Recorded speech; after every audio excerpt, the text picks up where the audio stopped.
안녕하세요. 주토피아 채널의 제이입니다. 미국 증시가 반등한 이후에 변곡점에 서 있는데요. 오늘은 간단히 미국 증시를 분석하는 시간을 가져보겠습니다. 주의사항으로는 본 영상은 주기적 자산배분 투자 전략에 따른 2023년 하반기의 자산배분 비중 전략을 다루고 있는 거고요. 영상에서 다루지 않은 기본적인 경제지표나 뉴스는 숙지하고 있는 상황으로 가정하고서 필요한 내용 위주로 말씀드리고 있습니다. CNN 공포탐욕지수 11월 10일 기준으로 살펴보면 현재 공포 단계 42고요. 좀 반등을 했죠. 오른쪽에 있는 그래프는 1년 동안 공포탐욕 지수의 흐름을 나타낸 그래프인데요. 이 아래에 붉은색으로 그어져 있는 추세선이 2022년 하반기의 저점에서 SVB 파산의 저점을 이은 추세선인데, 이 추세선에서 반등하면서 2023년 상반기 상승장이 있었거든요. 6월 CPI가 발표된 이후에 7월 19일 이후로 나스닥 지수가 하락하게 됐는데요. 전에 미국 증시를 분석해드리면서 이쯤에서는 상승한다고 말씀드렸고, 이쯤에서는 하락할 수도 있다 설명드렸고, 하락하는 것도 이렇게 수렴할 때마다 어떻게 될지 알려드린 적 있고요. 이렇게 S&P 500 기준으로 하락장이 확정되는 구간에도 영상으로 안내를 해드린 적이 있어요. 최신 업데이트를 해보면 현재 상반기 상승장에 지지선을 이탈하면서 9월 25일 기준으로 S&P 500 하락장이 확정되었다가 계속해서 하락을 이어가고 있다가 현재는 단기적인 반등이 일어나면서 다시 한번 여기서 하락 추세가 반전되면서 반등으로 바뀔지, 아니면은 가짜 상승처럼 다시 반대로 내려오면서 하락을 이어갈지, 현재는 그 변곡점에 서 있는데요. 공포탐욕지수 기준으로는 과거의 지지 추세선을 돌파하면은 어느 정도 반등의 힘을 이어갈 수 있다고 보는데,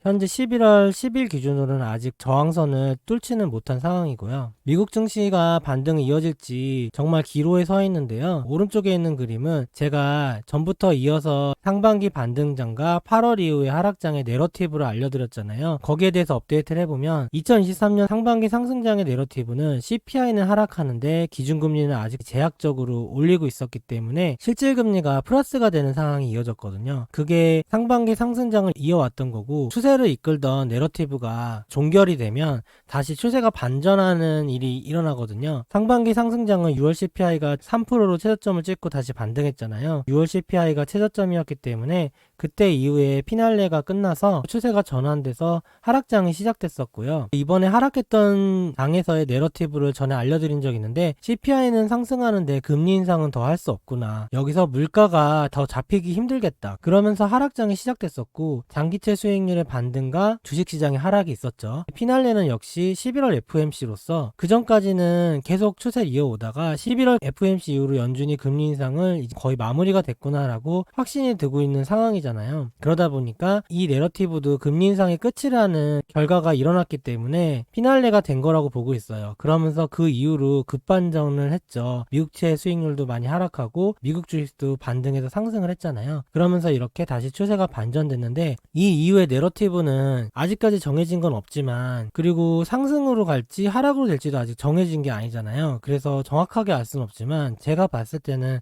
경기 침체에 대한 내러티브로 바뀔 것 같아요. 경기 침체가 진짜로 눈앞에 있구나, 여기에 대한 내러티브가 생기면서 아마 하락장을 좀 이어가지 않을까라는 저는 생각을 하고 있는데, 현재는 11월 10일 목요일이고 이번 주가 아예 끝난 것도 아니고 상승했던 게 겨우 하루 정도 조정받은 상황에서 제가 영상을 찍고 있는 거거든요. 그래서 아직까지 뭐라고 정확하게 얘기할 수는 없는 상황이고 그냥 변곡점이라고 얘기할 수 있어요. 다음 내러티브는 경기 침체 내러티브라고 생각은 하고 있고요. 이 부분은 좀 더 확실해질 때 또 업데이트를 해드릴게요. 나스닥 100을 장단기로 분석해보면 왼쪽에 있는 그래프는 나스닥 100 월봉 그래프고 오른쪽은 일봉 그래프예요. 왼쪽은 장기 추세, 오른쪽은 단기 추세 얘기하고 있고요. 장기 추세에서는 기존부터 계속 설명드렸지만 하이먼 민스키 모델의 버블을 2009년 10년서부터 시작을 해서 현재까지 이어오고 있고요. 하이먼 민스키 버블상으로 1차 하락이 코로나 위기 전후로 2018년과 2020년에 일어났고, 2차 상승은 코로나 이후에 2012년 11월까지 나스닥 고점 상승했고, 2차 하락은 2022년 하락, 현실 부전 반등이 2023년 상반기 반등, 그리고 장기 추세상으로 더블탑을 만들었다 했잖아요. 두 개의 고점 더블탑을 찍고 다시 하락하는 추세 이어가면서 만약에 장기 이평선을 이탈하면 공포 투매 과정이 나올 수 있다. 이렇게 기존에 설명드렸던 부분이고, 저는 이번 하락장에서 이번 내러티브, 물가는 오르지만 연준이 기준금리를 더 올릴 수 없구나, 이 내러티브가 있는 동안 이 장기 이평선까지 하락할 가능성도 생각하고 있었거든요. 근데 생각보다 경기 침체 우려가 더 빨리 부각되면서 지금 유가도 상승하다가 다시 꺾였잖아요. 유가가 꺾인 게 좋은 의미가 아니라 경기 침체 우려가 너무 커서 유가가 꺾인 거거든요. 그런 상황을 봤을 때 다음 내러티브로 빨리 전환되면서 지금 이제는 금리 고점에 대한 이야기는 완전히 끝난 거고, 앞으로 기준금리를 언제 내릴 거냐, 이걸 가지고 생각하고 있는 거잖아요. 그리고 금리를 내리는 거는 주식시장의 호재가 아니라 앞으로 경기 침체가 임박했다는 신호기 때문에 장기적으로는 주식시장의 악재거든요. 그런 의미로 봤을 때 장기 추세상으로는 직전과 달라진 건 많이 없어 보이지만 이번 반등이 어떻게 흐르냐에 따라서 조금 더 지켜봐야 될 것 같아요. 그래서 앞으로 하락을 이어갈지 다시 반등을 조금 이어갈지에 대한 변곡점이 있고, 반등을 이어간다 했을 때 처음으로 넘어야 할 산이 7월 19일에 나스닥 고점이잖아요. 또 완전히 추세적으로 상승하려면 과거의 IT 버블처럼 경기 침체가 1년 2년 정도 연장되면서 나스닥이 크게 상승하고 이런 분위기로 가려면 이 과거의 2011년 저 고점도 뚫어야겠죠. 뚫어야 될 산이 굉장히 많은 상황이라 아직까지는 그렇게 된다고 전망하기는 조금 힘든 것 같습니다. 그러나 가능성은 열어둬야 될 것 같고, 단기 분석을 해보면 일봉으로 분석을 했을 때 단기적으로 하락했던 이 하락의 추세 저항선을 돌파하면서 상승했기 때문에 아직까지는 상승 흐름도 가능성이 있는 상황이다. 그리고 오늘에는 조금 하락을 했지만 이 추세선에서 하방 이탈하진 않았거든요. 내일의 장이 중요할 것 같아요. 내일에 이렇게 하락에서 시작하면 하락 추세 채널을 잠깐 돌파했다가 휩소처럼 다시 하락하면서 더 큰 하락이 이어질 거고요. 내일장에서 이 하락 추세선을 지지하면서 요 위에서 가격이 형성되면 그래도 아직까지는 반등이 이어질 가능성이 좀 크다고 할 수 있겠죠. 그 전에 나스닥 주봉 그래프로 데드크로스가 났다고 알려드렸는데, 데드크로스는 아직까지 현재 진행 중인 상황이에요. 주기적 자산 배분 비중 전략 코스닥 달걀 모형을 기반으로 자산 배분하고 있잖아요. 지난 영상에서 TLT 반등 알려드리면서 한번 안내해드렸지만 간단히 언급해드리면 7월 27일에 했던 7월 FMC에서 기준금리 마지막으로 올리고 현재 못 올리고 있죠. 그리고 11월 FMC에서는 기준금리 더 이상 올릴 수 없는 상황까지 현재 전망되고 있기 때문에 미국채 수익률도 거기에 기반해서 많이 하락하고 있죠. 경기 침체가 올 거라는 전망이 강해지면서 유가나 달러 같은 것도 하락하면서 반응을 했고요. 그런 상황이다 보니까 이제는 금리 고점을 얘기하기에는 지난 이슈가 된 것 같아요. 그래서 앞으로 B 버블의 최고점, 첫 번째 연준이 예방적 금리 인하를 하는 시점이 언제인가가 핵심적인 포인트고, A에서 B로 현재 가고 있는 상황이고요. A에서 B로 가는 동안에는 위험자산의 마지막 반등이 일어난다 했잖아요. 그런 의미에서 이번에 나스닥 지수가 반등한 거고, 연말 산타랠리에 대한 기대도 있는 거거든요. 가상자산 시장도 마찬가지라 볼 수 있고요. 그래서 성장주와 가상자산이 마지막 랠리를 할 수는 있지만 이 랠리는 장기적으로 이어지는 랠리가 아니라 장기적으로는 경기 침체 우려가 너무 강해지면서 연준의 기준금리도 내리고, 그 다음에는 경착륙하는 시나리오, 연준은 기준금리를 B컷이라고 0.5%나 내리는 거죠. 그렇게 되면서 경제 위기가 시작되면서 경기 침체가 시작되는 거거든요. 그 시나리오로 점점 다가가는 거기 때문에 자산 배분 투자는 장기 투자잖아요. 단기적으로 매매하는 부분이 아니기 때문에 장기적으로는 주식시장이 앞으로 하락할 거고, 미국채와 금, 달러들은 상승할 가능성이 높기 때문에 거기에 기반해서 미국채와 금, 달러는 이제 저점에서 반등하려 하고 있는데 많이 상승하진 않았잖아요. 이거를 비중을 높이고, 성장주와 가상자산은 지금 고점에서 계속 반등하고 있으니 비중을 낮추는 방식으로 리밸런싱을 하게 되고요. 가상자산 같은 경우는 비트코인이라고 얘기할 수 있는데, 비트코인은 전망이 미국 주식과 달라요. 왜냐하면 비트코인은 버블이 이미 꺼진 상황에서 반등하는 부분이 있고, 미국 주식은 아직 버블이 꺼지지 않아서 그런 건데요. 그 부분은 나중에 언급해 드리기로 하고, 현재는 미국 주식 기준으로 설명드리겠습니다. 전 영상에서 알려드린 것처럼 TLT와 골드는 현재 저점에서 반등할 준비를 하고 있죠. 지난 사이클에서 나스닥 고점은 2018년 9월, 기준금리는 2018년 12월에 고점을 찍고, TLT는 2018년 11월부터 반등, 금은 2018년 8월부터 반등해서 이렇게 나스닥이 고점을 찍고 금리가 고점이 된 이후에 TLT도 추세적으로 상승하고 금도 추세적으로 상승했잖아요. 지금도 나스닥이 2023년 7월 19일 기준으로 고점을 찍었고, 기준금리는 7월 27일에 고점을 만들었고요. 그리고 TLT는 11월 FOMC 이후에 거래량이 터지면서 반등하면서 저점을 만들고 있는 상황이고, 금도 10월 달에 일간으로 3% 이상 크게 반등하면서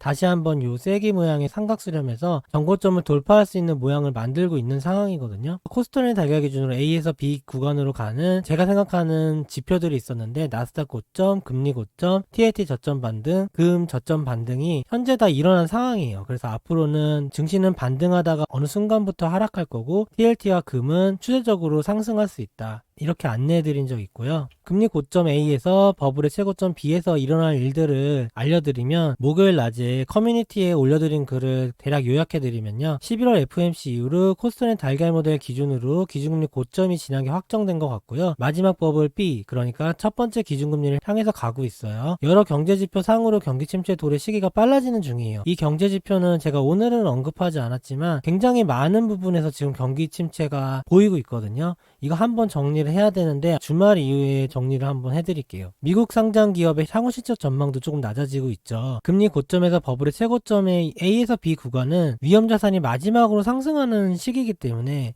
위험자산도 상승하고 안전자산은 이제부터 반등 시작하고, 이러다 보니까 자산배분 투자 입장에서는 모든 자산이 상승하는 구간이에요. 하지만 포커스를 위험자산의 상승에 맞추는 게 아니라 경제위기 C가 앞으로 올 것이고 그 이후로 이어지는 경기 침체를 대비를 해야 되는 거를 더 적극적으로 해야 되는 시기거든요. 그래서 위험자산은 반등할 시 익절하고 안전자산은 조금씩 쌓아가면 되겠죠. 스태그플레이션과 모든 버블의 정상화라는 영상 10월 20일에 올려드렸는데, 각 자산들이 앞으로 어떤 식으로 가격이 전망이 되는지 간단히 정리해드린 적 있거든요. 자산별로 고평가 자산은 조정이 일어날 거고요. 이거는 장기 트렌드를 얘기하는 거예요. 그러니까 물가가 잡히기 전까지를 얘기하는 거고요. 저평가 자산은 반등하게 될 거고, 장기간 저평가되어 있는 자산은 추세적으로 상승할 거예요. 예를 들면 금이나 원자재는 지난 40년간 저평가가 돼 있었거든요. 그거는 지금 단기 차트로는 고점이지만 장기 차트로는 전혀 고점이 아니고 완전 바닥이에요. 그래서 추세적으로 상승할 수 있다는 거고요. 그런 의미에서 구체적으로 보면 미국 주식은 현재 고평가 상태, 미국채는 원래 고평가였는데 2022년 이후로 TLT 같은 경우 50% 하락했잖아요. 그러면서 지금 현재 저평가가 돼 있어요. 그리고 금은 단기 차트로는 전고점 근처라 비싸 보이지만 장기 차트로 저평가라서 앞으로 추세적인 상승, 전고점을 돌파하는 상승이 일어날 수 있고, 원자재나 은도 동일한 부분이고요. 고평가와 저평가 기준은 버블의 고점, 이번에 2021년 말 고점 대비 폭락을 했는지 여부와 장기 이평선 아래로 떨어졌는지, 그렇게 해서 최대 낙폭까지 하락했는지 여부를 바탕으로 안내를 해드린 거예요. 아시다시피 미국채는 이미 그런 현상이 일어나서 바닥권이고, 미국 주식은 아직 장기 이평선 한참 위에 있죠. 이 그래프는 중앙은행의 유동성과 미국 증시를 비교한 그래프인데요. 중앙은행의 자산이에요. 요 붉은색이. 중앙은행의 자산이 많다는 거는 그만큼 유동성을 풀어줬다는 얘기잖아요. 중앙은행의 자산을 줄이면 그만큼 시장의 유동성이 감소하고, 그렇게 보시면 돼요. 이번에 버블은 2010년서부터 시작이라고 했죠. 이것도 블룸버그 자료인데 2010년서부터 버블로 보는 사람들이 꽤 많은 것 같아요. 저만 그런 게 아니라. 여기 그래프에도 보면 이번 버블은 유동성 버블이라고 알려드렸잖아요. 현재 진행 중이고요. 그 버블은 결국에는 중앙은행이 돈을 풀어서 생긴 거잖아요. S&P 500 지수가 하얀색이거든요. S&P 500 지수도 중앙은행의 자산하고 비례하면서 커플링 되면서 2021년까지 버블이 올라온 거거든요. 2022년부터 조정이 시작됐죠. 이때가 2차 하락이잖아요.